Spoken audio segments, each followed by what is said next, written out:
which would be unthinkable in normal times. And the Irish people came together in a national shared effort. We brought the virus under control by staying at home, keeping our distance from each other, and protecting the vulnerable. In our hospitals, staff worked every hour of the day to limit the loss of life. Other frontline workers made sure that food supplies and essential services were there for us all. And as a result of this, a series of steps could be implemented to gradually open and reopen parts of our society and economy. The harsh reality is that recent trends in the spread of the virus are very serious. We are not close to the level and pace of the spread of the virus earlier this year, but we are at a point where we need to recommit ourselves to key behaviours and to accept additional controls. Today the Government met to discuss what the public health experts have described as multiple significant outbreaks associated with workplaces, household and social activities. This is not just about the appalling behaviour we saw in one Dublin bar at the weekend. The evidence is that a large number of people are acting as if the virus is no threat to them, or that it's okay to take a few more risks. And many people seem to believe that if they or those they are socialising with have no symptoms, there is no problem. The fact is that a person can spread the virus without ever showing any symptoms. You may be young and healthy, but your choices impact on everyone you come into contact with. In our families, amongst our friends and our communities, every one of us has a responsibility to protect the health and lives of others.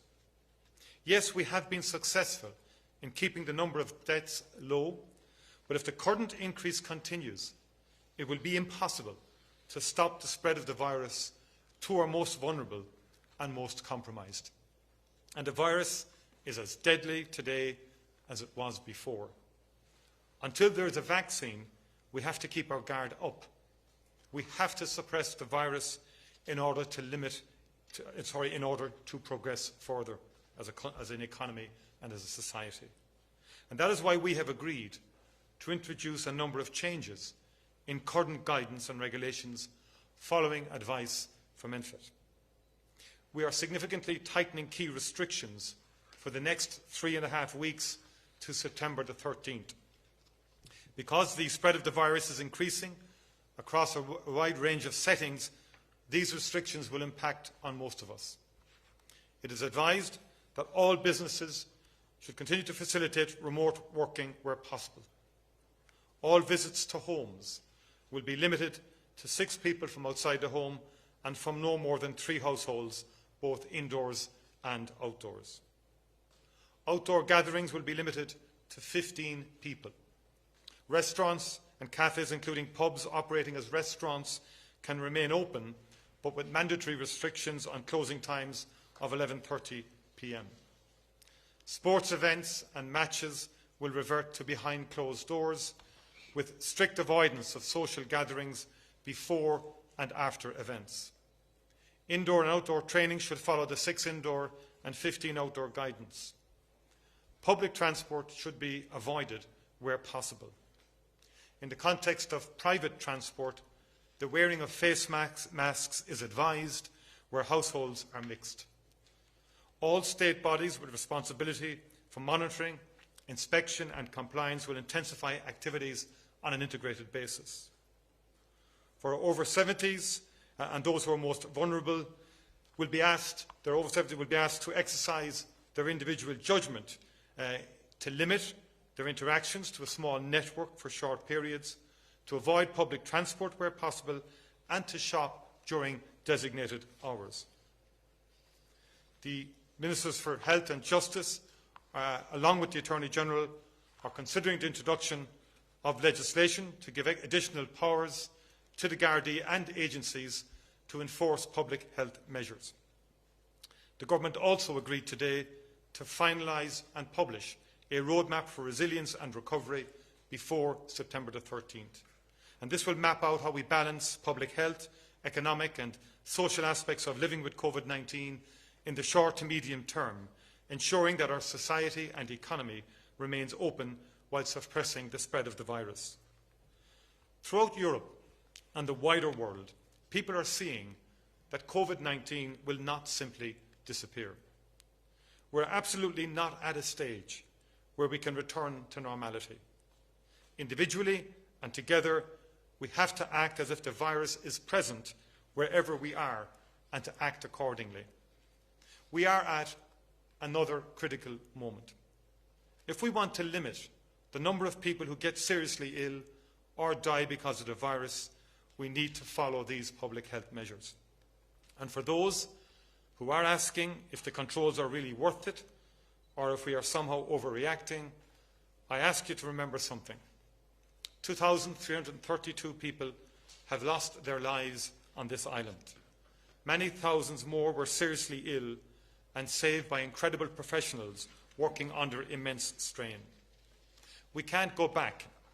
If we falter now, every sacrifice we have made to date will be for naught. We have to accept that we have to recommit ourselves to accepting the reality of the continued threat of this virus. Now, as much as ever before, we must remember our responsibilities to each other. Thank you, Taoiseach. Good afternoon, everybody. My priority as Health Minister is to stop the spread of this virus before it takes a bigger hold in our community and becomes much, much more difficult to contain. We're now seeing multiple clusters throughout the country, in people's homes, in multiple workplaces, and in a number of other social settings. Our 14-day cumulative cases per 100,000 population, a key measure looked at by NEFIT, by the WHO, is now 26. That's come up from 4. Our 5-day average of new cases is 116 new cases per day and rising. And today, the total number of new cases is 190. I agreed with my Cabinet colleagues that we implement a number of measures to reverse the spread of COVID, as outlined by the Taoiseach. We're doing this to protect public health and protect lives. We're doing it to protect our health services, to protect jobs, and to get our schools open and to keep them open. This virus is relentless. It doesn't slow down because we may grow tired of it or because we want life to return to normal, as we all do. The pandemic is not over. We can see that many of our European neighbours are experiencing a surge in their own countries. In some cases, that surge has been dramatic, and we must stop that from happening here. Governments around Europe and across the world are acting, and that's what we are doing today. And we need to be honest with each other. Looking at the facts and listening to the medical experts, we are at a tipping point. Ireland's rate of growth in new cases over the last 2 weeks is the 4th highest in Europe. In the last 2 months, we've gone from a low of 61 cases in one particular week to 533 cases last week. The vast majority of people are doing everything they can, and those efforts are making a huge difference. The government is also taking action. We are significantly ramping up testing and tracing, including in all nursing homes, all direct provision, and all meat processing plants. We're adding staff and capacity to make sure that test results come back as quickly as possible. We're increasing enforcement of public health measures. We're adding more protections for people in nursing homes. And we're working on new measures regarding tourist trips from high-risk countries. The greatest power to suppress this virus lies with all of us following these new guidelines and the existing public health advice for the next 26 days. Our previous sacrifices will be for nothing if COVID spreads further into our communities. We must act now. This is our window of opportunity. We can't afford to miss it. Acting together and with solidarity, we have suppressed this virus before. Now we will do it again. Thank you. Thank you very much indeed, Taoiseach. I think that's true. The Irish people are fed up and at the same time fearful of the whole COVID virus. And I think they want government to work together, to work with our agencies, work together politically to help us tackle the crisis and avoid a worse one. It's a very difficult political task because sometimes it's hard to make calls for action, judgment calls on actions when the possible consequences aren't visible yet. We have to avoid them arising and heed medical advice, scientific advice, and to avoid what could happen if this rise goes unchecked. It's a particularly difficult time because just as a point of doing this, we're expecting to see a large return of people in our country to school, to college, or indeed to work, hopefully. So the difficulty is that this spike is occurring at the exact same time when that increased movement, that change in the country is just about to take place. I think someone saying today, sometimes in politics, events drive things. You can have an ideal process, but actually the events here is the increase in numbers is forcing government to act and to react to the scientific advice. The process won't stop with this. We are looking at developing a roadmap so that middle of next month, that more medium-term, 6-9 months approach will be set out. One that protects lives, one that helps keeps our young people learning, and one that also protects livelihoods. It's that balance that every time you're trying to seek. And government will keep doing that, keep moving with this virus as we learn more about it, how we stop it becoming a runaway phenomenon, and that's what today's events and decisions were about. Chief Medical Officer Ronan. Thanks, Taoiseach. Good evening. Over the past weeks, NPHET has been monitoring COVID-19 with growing concern. While the incidence in Kildare, Laois and Offaly remains worryingly high, we have also seen increases in cases across the country, and there have been a significant number of cases and outbreaks outside of those 3 counties. This situation is of significant concern, and NPHET met yesterday to review the current profile of the disease and to make recommendations to government on how we can once again suppress this virus and avoid widespread community transmission of COVID. The focus of the measures which were recommended were threefold: to limit congregation and the number of people that each of us meets, to enhance the application, inspection and enforcement of current measures, and to ensure the rollout of further targeted protective measures. While workplace outbreaks have been very well documented, we are now also seeing more outbreaks in households as well as clusters linked to social and sporting activities. It's very natural that we feel safest when we are with those who we are closest to, whether that's at home, at work or at play. However, with this disease, that unfortunately is not always the case.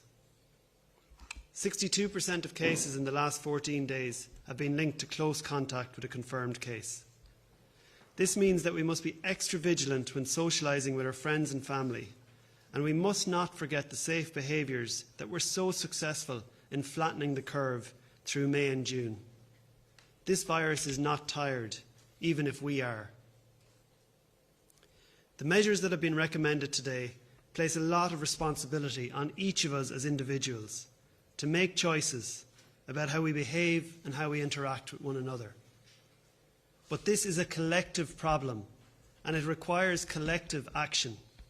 Therefore, employers and organisations all across society must also step up once again and ensure that they have the proper measures in place to create safe environments for their workers, their customers and their members.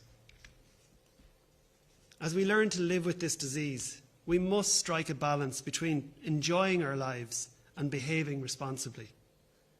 Today's recommendations aim to achieve this, and as such, all retail, all hotels, restaurants and shops remain open, and all sporting activities can continue. But they can only continue if every household continues to play its part, if every workplace creates a safe environment, and if each of us individually adapts our behaviours to live safely with COVID.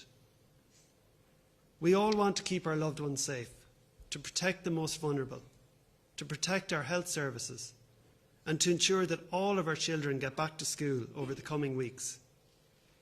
But to achieve these goals, we must focus on 2 key numbers, 6 and 15. Please do not have more than 6 people over to your house or garden, and no more than 6 people should meet up in any indoor setting. Outside, no more than 15 people in total should meet up, and even then people should physically distance from one another. These are the simple steps that we can all take to protect ourselves and each other from this disease. I know this is difficult, and I know we are asking a lot from people who have already given so much over the last 6 months. But we have already shown what we can achieve by working together for the greater good. We are not powerless against this disease. We can alter its course, but to do that we must act together now. Thank you. Thank you, Ronan. We'll take questions. Clarity, really, on a bit of clarity, I suppose, on some of the new restrictions. Number one is that all sorts of sporting, so the junior GA matches, football matches, that's all still permitted, or is that in the 15-person gathering outside? They're still permitted. Is that correct? All sports are still permitted. Okay. And then just on some of the recommendations for older people, if you're an older person and or a vulnerable person, should you go on a staycation if you have it booked already over the next couple of weeks? Or as well as that, the numbers for mass are remaining at 50, is that correct? For the indoor gathering. And if you're an older person, as we know, a lot of older people may like to visit mass, should they go to mass in that situation? Or what is your recommendation there? Well, first of all, I think the key point is that we're saying to over 70s to exercise individual judgment as the first, because when we say over 70s, that's a fair spectrum of people in terms of different ages, and also those who are medically compromised in terms, and that it's simply because evidence has shown, unfortunately, that in the first phase, a lot of our very older population suffered to a greater extent, and many lost their lives in nursing home settings. And those who were medically compromised were very vulnerable to the disease. So the advice is to stay in small gatherings, in small groups, to watch your social distancing, and to take care in respect of the basic advices that the public health officials have given. Sorry? But I mean, with all that in mind, they're to exercise their individual judgment in those matters. I mean, there's nothing stopping anybody from going on a staycation, provided they live within those guidelines. We're saying that, but I mean, it depends in certain situations. Some people, well, like there could be. I'm not going to go into every individual scenario, Philip, but I mean, I think we're saying to people, exercise your individual judgment. We do. I mean, it's very basic advice to people who are more vulnerable to this disease. You've got to watch your behaviour and you've got to act accordingly. That's the basic point. I know, and that's the. Well, that is the clarity. That is, as people at the moment are away who watch what they do.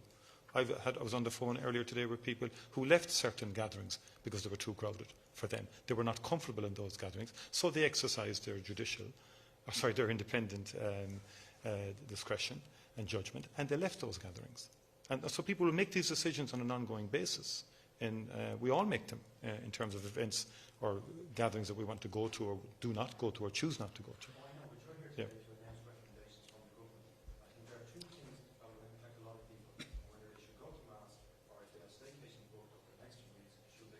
But see, a lot of it. Yeah, sorry. People are entitled to go to mass. That continues. We're not restricting people going to mass, but of course there are very strict guidance at mass in terms of social distancing, in terms of the wearing of masks, in terms of separate entrances and exits. So they're very discrete and specific guidance in relation to mass, for example. And anyone who's been to mass recently will see that at first instance, that there are fairly significant protocols in place there. And there's no evidence to date of any issues arising from there. If the CMO wants to come in on I might just, in a general sense, so what we're asking people who are over 70 or medically vulnerable to do is to exercise judgment about given their own personal set of circumstances. So given the wider spread of disease, what we're effectively saying is the key message is to limit the number of contacts that you have. So whether you're at home or whether you're on a staycation at a house somewhere else in the country, as long as you're acting safely within that location, then you're acting safely.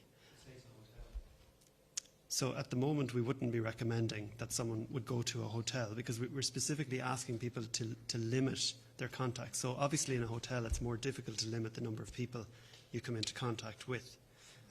But we don't want to put in a blanket recommendation for, as the Taoiseach said, a group of people who have a very wide, there's a very wide spectrum of underlying health conditions or no underlying health conditions and levels of fitness.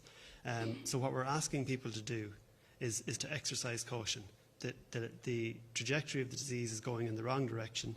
The levels of disease in the country are significantly greater than they were. So you're at significantly greater risk of coming into contact with another person who has this disease and who can transfer it to you.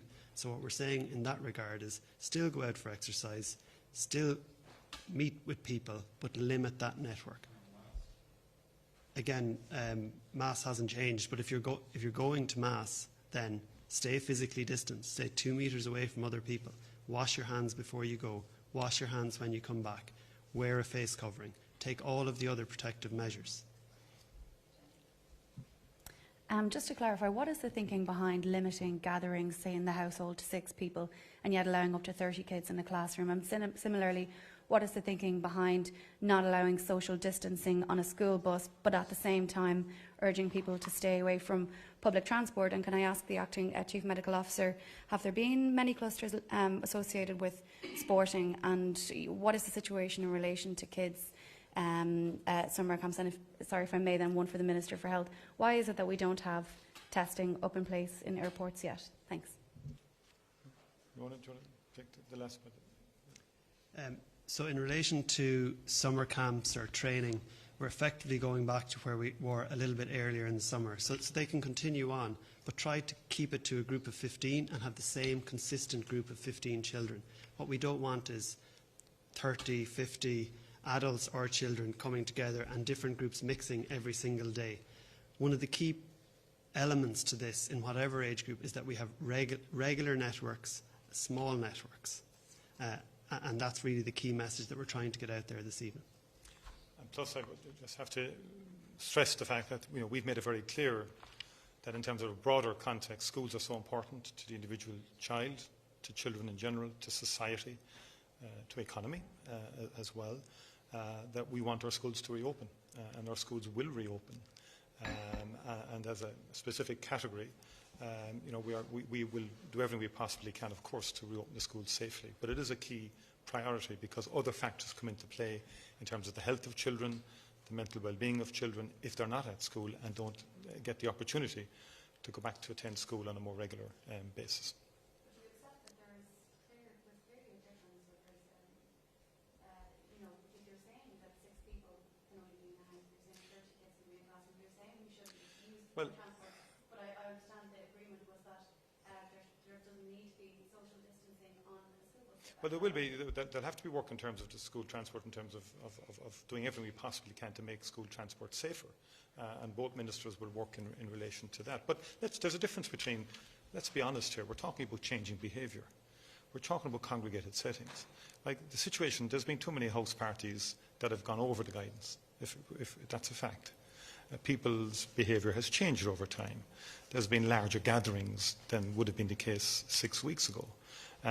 And the evidence from the public health doctors is that there's a greater degree of household clusters, workplace settings we know about, and also other social gatherings given rise in terms of sporting gatherings as well, or association with certain sporting events and teams. There has been outbreak of clusters in certain parts of the country. And you're never going to have a uniform sort of choreography across every setting. But the essence of the household restriction is very clear, to reduce what's been going on. Not everywhere. The majority of people are abiding by the guidance, but there's growing evidence that the guard has slipped in many quarters, and there's a need to reassert the idea of minimising congregation, minimising social contact as much as we possibly can, whilst getting key parts of the economy, whilst ensuring key parts of the economy stay working. There is a strong economic dimension to this that we're very conscious of as we endeavour to live with COVID-19 over the medium term until we get a vaccine. and also to make sure that we can keep our schools open, that we can get certain part of our health services outside of COVID resumed, and keep the essentials of society open.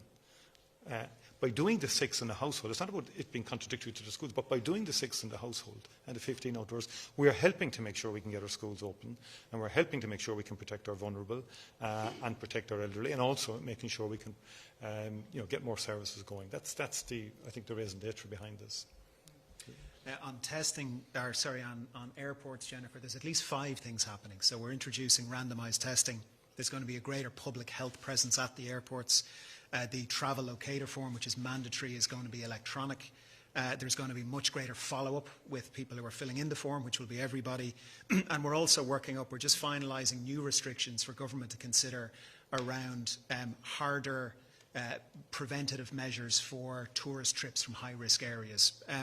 So the e-locator form, we hope, is up and running this week. Public health presence is being sorted. The follow-up calls are being ramped up this week.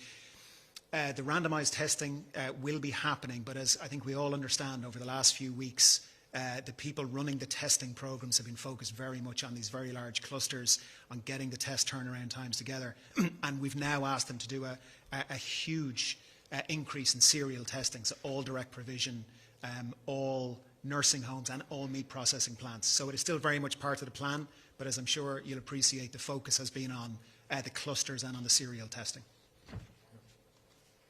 Zara King, Virgin Media News. Slightly a follow-up to Jennifer Bray's question. Dr. Glynn, if we're asking people to work from home where possible till the 13th of September and like that maximising the house visits to 6 from 3 households, how can you justifiably send thousands of children from thousands of households back into a classroom setting from next week? How is that decision being made? So, as I've said through the summer, the key criteria for protecting our vulnerable, for ensuring that our education settings can reopen, for ensuring that healthcare services can continue, is suppressing community transmission and stopping widespread circulation of this disease in our communities. We are not there yet. We have taken these measures today to prevent us getting there. If we didn't take those measures, we would. We are only going in one direction unless everyone acts together at this point and prevents widespread community transmission. Can I ask, was the reopening, was the delaying of reopening schools considered? No, absolutely not. To ask you in relation to these Garda powers, can you give us a bit of detail on the discussion that's happening around that and what they would look like? Well, essentially that the power would be introduced to enable, for example, in the case of where a pub or, for example, was flagrantly abusing the public health measures, that the powers would be there for the Gardaí to go in immediately and close that facility. There would then be a procedure to follow that in terms of court application. But that we're working around, they're working on that proposal with a view to developing legislation to enable that to happen. Because we do need immediate sanctions where there's a clear breach of the public health measures, because that clearly has a ripple effect across the wider community. I suppose a lot of people in Laois, Offaly and Kildare are wondering, what does tonight mean for them? Does it change anything for them? Will their lockdown still be reconsidered at the end of the week? I mean, where do they stand this evening following from this? That will be considered at the end of the week, and the CMO can come in on that if you wish, but that's what happened there. Yeah. So we'll be considering the situation there at NEFIT on Thursday. I think it's fair to say from your comments this afternoon that the original roadmap out of lockdown is now dead and buried. And is it fair to say that there will be no changes on August 31st? It's now going to be September 13th. But before that and ahead of that, could you give some sort of clarity to the hospitality sector? And you've mentioned pubs there, that there's really no chance of them being able to open in the form that a lot of them, the wet pubs, for the foreseeable future. We said we would reconsider that specific issue in terms of the wet pubs at the end of August. And we will reconsider that at that juncture. I think you made an important point. The virus and the spread of the virus is dictating and will dictate for a considerable time governments all over the world's respective responses to this. Let's not forget, the only reason we're here on this podium this evening is because of a desire to suppress this virus and to prevent it from killing more people and prevent it from causing grave illness to many more people. That's the only objective of the measures that government has decided upon today. And we've seen now across Europe and globally how, as various countries endeavoured to reopen their societies and economies, numbers spiked. Optimally where we want to be is to maintain, to a large degree, the level of reopening we currently have, which we've succeeded in doing, and also to keep our economy going in key sectors, whilst keeping the virus suppressed. That's a difficult challenge, but it's one that is a key objective of ours, whilst also ensuring key social interventions like schools, education's returned and resumed, and also the health services resumed. So that's now, in that context then, before September the 13th, the government will be considering and adopting a revised plan which will balance the economic, social and health dimensions to living with COVID, and that plan then would be a governing framework for the next 6 to 9 months, as this is a very fluid situation. And the desire is that we're very conscious of the economic dimension, because many people, when you will recall, when COVID first emerged, thought this would be a short-term situation. We have no guarantee around the vaccine. The therapeutics may improve and are improving, and the manner in which people are being treated and outcomes may be better. But over the next number of weeks, government will be considering that kind of plan for the next 6 to 9 months in terms of living with COVID and maintaining the balance. You will be making a separate decision Yes. on the wet pubs at the end of August ahead of September 13th? Yes.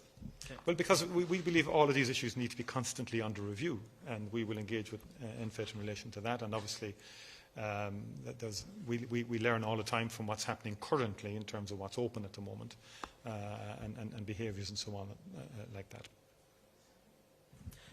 Andrew Lyth from News Talk. Taoiseach, I suppose first question is, was this a unanimous decision by the Cabinet? And indeed, probably following on from that, can we read anything into the fact that the Taoiseach, or indeed anybody from Fine Gael, isn't actually here in front of us today?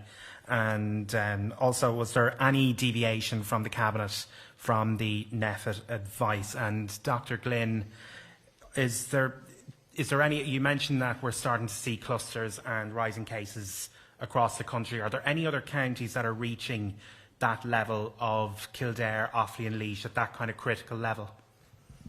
First of all, yes, it was, but government reaches agreements by consensus, so it was unanimous. But governments generally arrive at their decisions through consensus and through agreement on issues, but all of the decisions made by Cabinet were agreed unanimously today. You can't read anything into the fact there's not a Fine Gael minister here. That's not intentional. The Minister for Health is here. I'm here, the CMO, and Eamon, as leader of the Green Party, is president at the Cabinet, was invited along as well. So there was no issue there, and we went through that. And your third point, in terms of any deviation, there was, in relation to one or two aspects, we will re-engage with MFIT in terms of some aspects, but nothing of a major consideration. Sorry? Well, one was in relation to weddings, for example, and we want to re-engage on that in terms of some of the recommendations in terms of weddings, because we think people need proper notice, and we just need to review that aspect of it. But that's something we can engage with NFIT on. Just to your second question, there are a large number of counties with rising incidents, but to your specific point, no, there's no other county at this point that's in the same situation as Kildare, Laois and Offaly. And hopefully the measures that have been recommended today will arrest the increase in those counties across the country. What counties have you seen big increases in? So there's a number of counties. So we've seen increases in Tipperary, in Clare, in Limerick, in Carlow. We've had number of cases in Dublin. So there's two elements. There's the absolute volume of cases, and then there's the incidence per population. But we've had cases in every single county in the country in the last 14 days. So there's no area that is immune from this virus, unfortunately. Just to clarify a couple of things, these restrictions, do they come into force immediately or from midnight tonight? Immediately, yeah.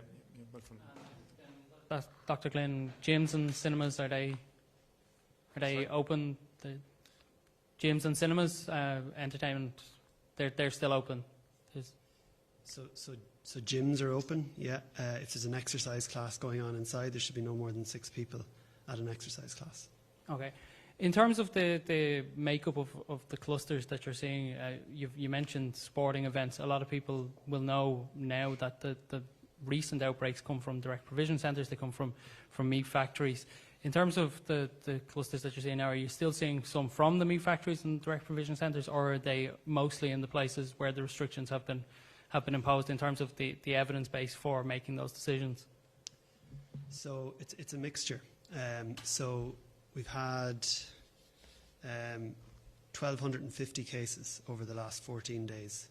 And at a rough estimate, about 400 would have arisen directly or very closely related to the meat factories or direct provision, somewhere between 400 and 500.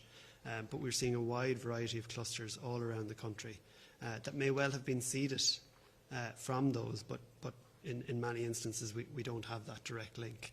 But yes, to your point, there are clusters, unfortunately, around the country, and family clusters, extended family clusters, and clusters arising in a range of other businesses and other settings. Ceist just gaeilge don Taoiseach. Imma gan fácail cén fá a bhfuil na srianta breise seo a gur a bhéim aniu, agus cén cuachtaí a bheith sé gardaí le iad a chur a bhéim. Lena chinú go glíon bíalaine agus mar sin leis na rialacha úra. Well, gan dát an fá go bhfuil na srianta seag tachta steach ag an bóta seo ná chun an vírus coronas a chosc.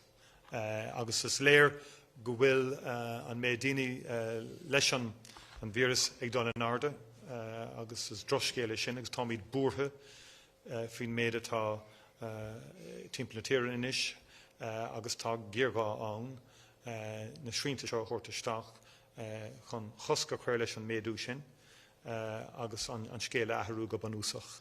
Agus bunne sé go banúsach leis an médaoine tá bailú le chéile sna tithe, sna áitne speisialte lasmó, agus is site agsúla.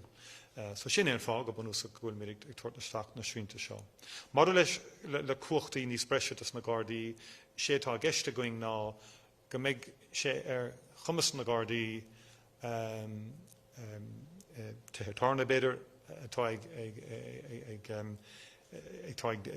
gcuine na rialacha nó atá ag obair agus gan seachas leis na go éonbhainte go leis na rialacha go mbeidh an cuacht ag an na Gardaí tachtasteach agus iad a dhúna láithreach agus sin próséas an dhéag sin os cór na cuirte chun é sinna a threisiú sinna tá gceiste going mar a ríist mar sléirdoing ón deir seachtainna tá gá an níos mó cuachtaí a bheith ag na Gardaí chun don an nglec le feibanna práineach den tais sin go láithreach.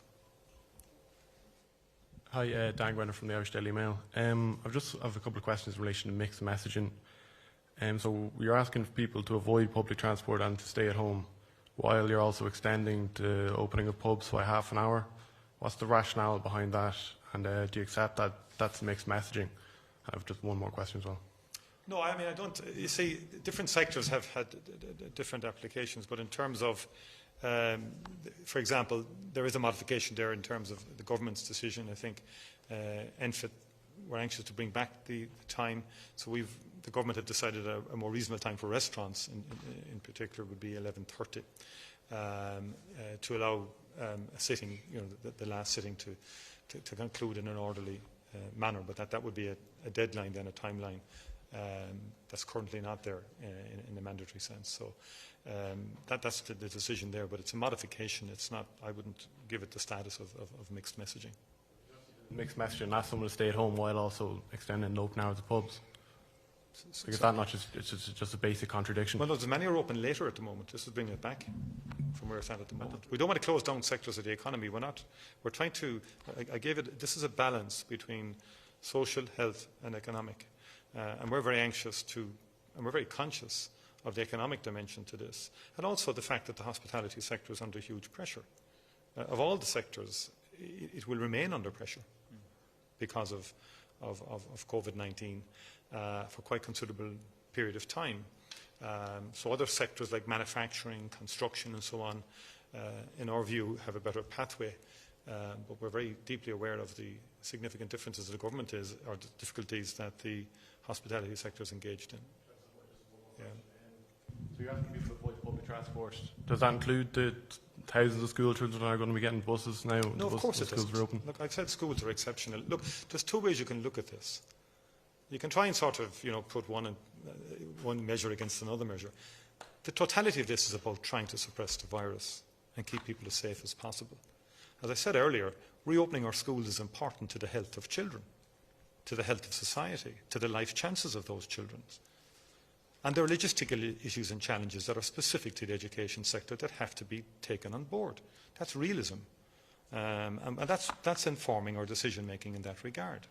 And I don't believe that is contradictory to the broader message, because we do have to get children back to school for their own well-being and health, and also in terms of wider society and economic aspects as well, but critically for the health of the child and the well-being of the child. So I would have a different take on it, maybe than others might have, but that's our essential position.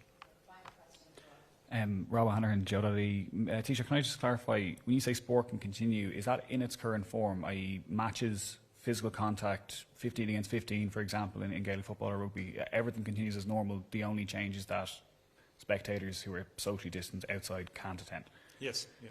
Can I ask how that decision was reached? It just seems like the risk is surely in the contact of the sport and the playing of the sport rather than... Well, I mean, I'm not a public health expert, no more than your good self maybe, but the point I'm making, I take your point, lay people would immediately ask that question. But the public health advice has been very strong on this for quite some time, that their issue is congregation of people and what happens before the match and what happens after the match. And there have unfortunately been some linkages in respect of some sporting clubs and so on where there's been an outbreak. Now, I'll ask Ronan to come in on that if he wishes, but it's NEFID have advised that very strongly to government, and government took that advice on board. So NEFID is very clear that sport and physical activity has a fundamental role to play in our society, generally, but particularly at a time like what we're going through at the moment. And we haven't had significant issues arising out of sport per se. So you'll note that the measures that were recommended were not aimed at stopping sport. As long as sport continues with all of the protective measures around that are already in place, there's clear guidance for people who are playing sport and what they should do in terms of tugging out and afterwards and physically distancing when they're not playing. So we're saying that sport can continue. It's what has been happening before and after matches. It's households congregating, travelling together, travelling from. And yes, of course, you'll say teammates will travel to and from and 30 people will come together. They will. But that's 30 people rather than 230 people or 250 people. So people,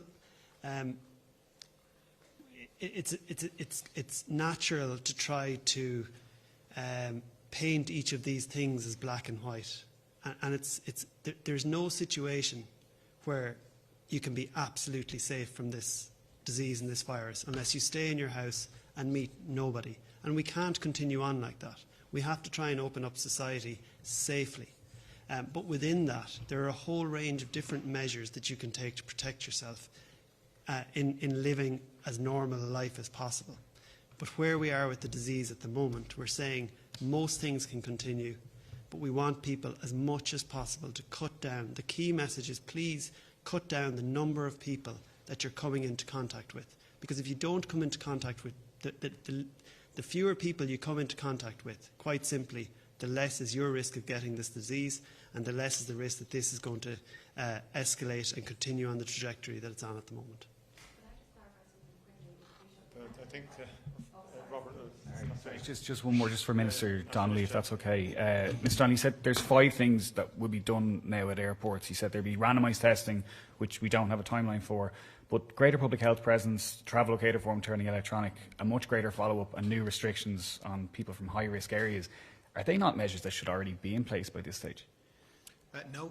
We as, along with every other country, are learning as we go. The virus has been very dynamic here. So if we go back just a few weeks, there were 20 cases a day, and the need to have those kind of measures in place simply wasn't as great. There was a lot of focus in other areas. For example, I was spending a lot of my time working on how do we resume the healthcare services. The cases have spiked. There's no question about it. The total number of cases from people coming into the country, including from that person having the virus and them spreading it to the next person or people, is just 3 in every 100. So while we're taking it very seriously, there are a lot of measures in place. There's a raft of new measures coming in. Really, at 3 cases in 100, it is not what is pushing up the numbers. What's pushing up the numbers is what's happening within our own country. And that's why the recommendations from NEFIT and the government decisions really are focusing on what's happening in our own country. What I'm saying, Rob, is that at the same time, we are looking at foreign travel. We have heard very clearly people around the country say, we are all happy to do what needs to be done. We know we're in this together. But if we're all going to do what needs to be done here, you've got to make sure that there are sensible measures at the border as well, right? And we've heard that very clearly, and we're saying, therefore, we're acting on that. But we have to be balanced. As Dr. Glynn pointed out, in terms of our response to the measures here, we have to make sure life continues, economic life, social, while suppressing this virus. We must remember that we are a small island on the edge of Europe, and for supply chains, for our own people coming home, for industry, we have to remain open. And so what we're doing is working on a set of measures that allow life to continue while targeting the vectors for the virus coming into the country.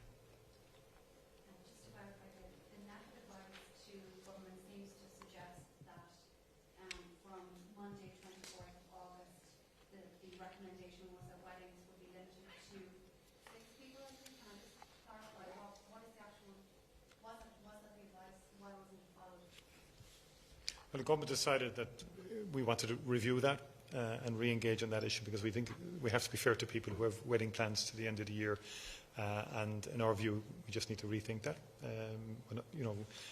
We've accepted a broad thrust of the NFIT advice, but on specific issues like that, we just think we need to think through that and be reasonable with people as well who have plans. But the advice actually is not quite 6. It's So to be clear, I mean, throughout this process, NEFIT gives advice and government decides, and clearly we will engage on it over time. And I understand it as a measure, it was one that was subject to significant debate at NEFIT, because we've understood throughout this process that weddings are one of the most significant moments of a person's life.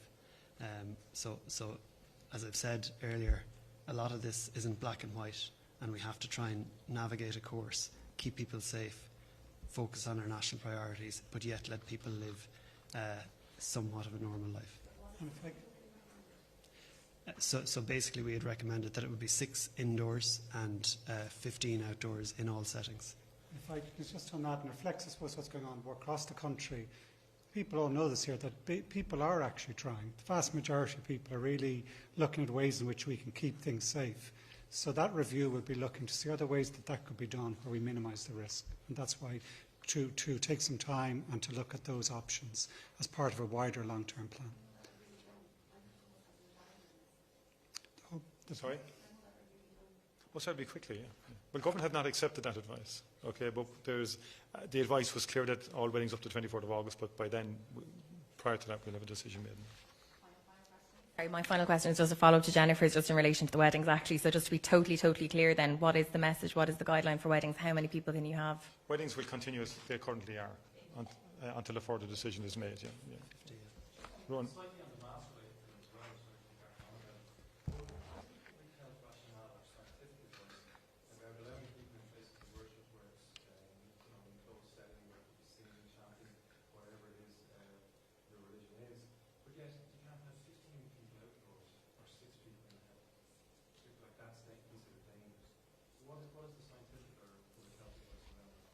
So a key part of this is that, so a key part of it is around the issue of physical distancing.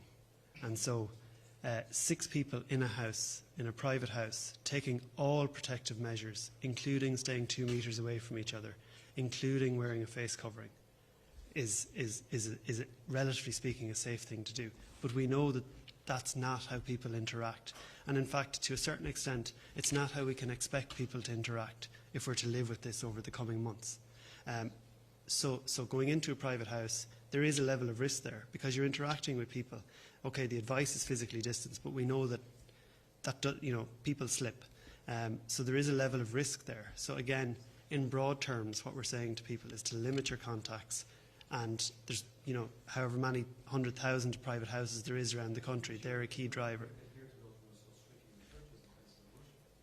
So I think if you go into most churches, you'll see that actually it's self-policed in a way that's really strict and is actually adhered to. And the spaces and the size of most of the buildings. Well, I had occasion to be in a place of worship recently for a family event in terms of anniversary mass, and I was very taken back by the very strict protocols in place, the organisation of it, people wearing masks, all of that. And recently at a John Hume funeral as well in Belfast, it was very evident that the congregation had, those organising the church had very clear. No, we're not penalising anybody. We're just simply saying, the same in terms of Croke Park recently in the Allied event, which was very well handled as well from a social distancing point of view. And again, it's about endeavouring to achieve balance, Philip, across society, and to try and keep the essentials of people's spiritual, economic, social, and educational life going in a reasonable context. I think, as Dr. Glynn said earlier, this is, in terms of behaviour, we've got the key objective is to live with COVID-19 with a degree of balance whilst trying to keep the virus suppressed. And there, in terms of every individual's life and so on, there are practicalities attached to that. Okay. Thank you very much.